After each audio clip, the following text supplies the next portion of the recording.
మహేష్ బాబు గారి గురించి ఆయన చెప్పండి సార్ విశేషాలు. అంటే ఇప్పుడు కొత్తగా ఆయనతో ఇప్పుడు అది కృష్ణ గారు లేరు. ఇంక మీరే తండ్రి లాంటి వారు. అసలు ఏంటి ఎలా కలుసుకుంటుంటారా? అసలు ఏంటి ఆయన సినిమాల విషయం మాట్లాడడం గాని, వాళ్ళ పిల్లల విషయం, ఫ్యామిలీ విషయాలని మాట్లాడుతుంటారా మీతో? మాట్లాడతారు. ఫ్రీక్వెంట్ గానే కలుస్తుంటాం. కలుస్తుంటారు. హ్మ్. కలుస్తుంటాం. ఇప్పుడు రాజమౌళి సినిమా చేస్తున్నారు కదా! అది ఇట్ విల్ టేక్ 2 ఇయర్స్. హ్మ్. ఆగస్ట్‌లో స్టార్ట్ అవుతుంది. మంచి పిక్చర్ అవుద్దది. మంచి పిక్చర్ అవుతది. హ్మ్. ఎందుకంటే రాజమౌళి గారి డైరెక్షన్ కాబట్టి ఆ! కథ కూడా మంచి కథ అయ్యుంటది. హ్మ్. ఏమైనా సలహాలు అడుగుతుంటారా సార్ మహేష్ బాబు గారు? అంటే ఇలా చేద్దాం అనుకుంటున్నాను, ఇలా చేద్దాం అనుకుంటున్నాను, ఇలా బిజినెస్ చేద్దాం అని. సలహాలన్నీ ఉండవు గానీ జనరల్‌గా డిస్కషన్ ఉంటుంది. డిస్కషన్ ఉంటది. హ్మ్. అన్నీ బానే చేస్తారు. ఆ పిల్లలు కూడా పరిచయం అండి మీకు? ఆ పిల్లలతో వస్తుంటారు ఎప్పుడన్నా ఇంటికి వస్తారు. వస్తుంటారు. హ్మ్. నేను వెళ్తాను ఎప్పుడైనా. ఇప్పుడు మీరు మహేష్ బాబు గారి సినిమా 'రాజమౌళి'తో 2 ఇయర్స్ పడతదంటున్నారండి మీరు. కరెక్టే. కానీ ఇదివరకు మన మా చిన్నప్పుడు మీరు చూసుంటే ఒకే రోజు 2 సినిమాలొచ్చాయండి కృష్ణ గారివి. అవును. ఒకే రోజు 2 సినిమాలు. అది ఆ సినిమాకి, ఆ సినిమాకి పోటీ. అవును. ఏంటి సార్ నిర్మాణంలో అసలు ఏంటి ఎలా తేడాలొచ్చినాయంటారు? ఇప్పుడు ఏంటి ఒక సినిమా రావడాలంటే 2 ఇయర్స్ పడుతుంది.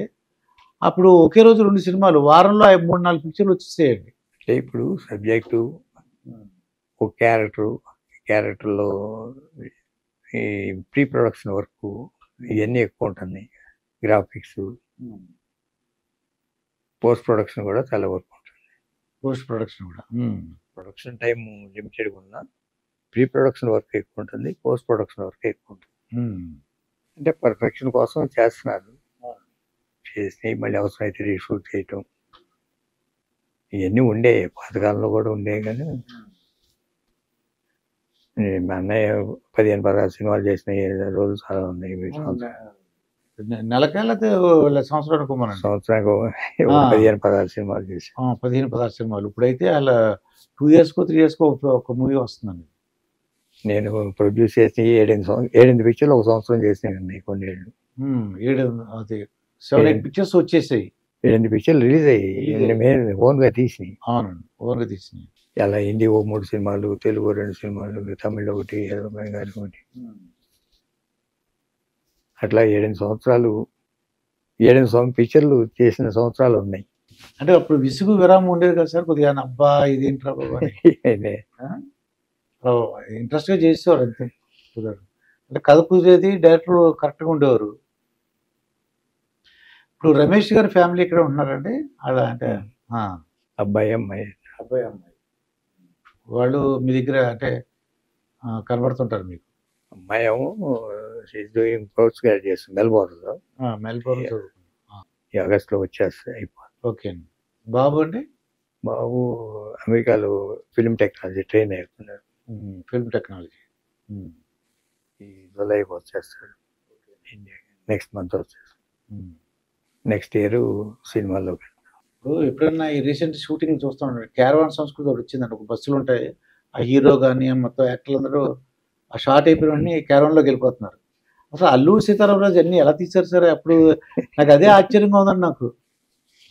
అసలు అప్పుడు ఇంత ఫెసిలిటీస్ లేవు. ఎలా తీశారు? వీళ్ళు ఎక్కడ ఉండేవారు నైటు? భోజనాలు ఎక్కడ చేసేవారు? అంతంత జనాలు గూడాలు ఇయన్నీ పెట్టి ఎలా తీశారు? అంటే మొత్తం క్యాంపు కన్స్ట్రక్ట్ చేశాం. 6 ఫీట్ ప్లాట్‌ఫామ్ వేసి పైన రైలు గట్టితో ఆర్టిస్ట్ ఉండటానికి అటాచ్డ్ బాత్రూమ్ కట్టి ఓ 12 కాటేజ్‌లు కట్టాం అట్లా. మిగతా అంతా డార్మిటరీ. ఒక 5 ఎకరాలు ల్యాండ్ తీసుకొని ఓకే అండి. అంటే చుట్టూతా మళ్ళీ ఫెన్సింగ్ ఏదైనా జంతువులు రాకుండా ఓకే. చింతపల్లిలో. ఇక్కడి నుంచి ఈ వ్యాన్లు గిన్లు ఏం లేవు. లేవు. క్యారవాన్ లేవు కదండీ అప్పుడు. మరి భోజనాలు ఎలా పెట్టారు? నైట్ అక్కడ పడుకోవడమే. పడుకోవడం. మీరన్నట్టు పెద్ద డార్మిటరీ పెట్టారు. మరి పెద్ద పెద్ద యాక్టర్స్ కండి మా ఇదే కాటేజ్ లాగా కట్టాము. 12 కాటేజీలు. కాటేజీలు, డార్మిటరీ, కిచెన్ కూడా అక్కడే. ఓ 5 ఇయర్స్‌కి కాంపౌండ్ వాల్ లాగా ఈ ఫెన్సింగ్ వేసాం. వాటర్ కూడా 2 కిలోమీటర్స్ వెళ్ళి తీసుకురావాలి. అవునండి.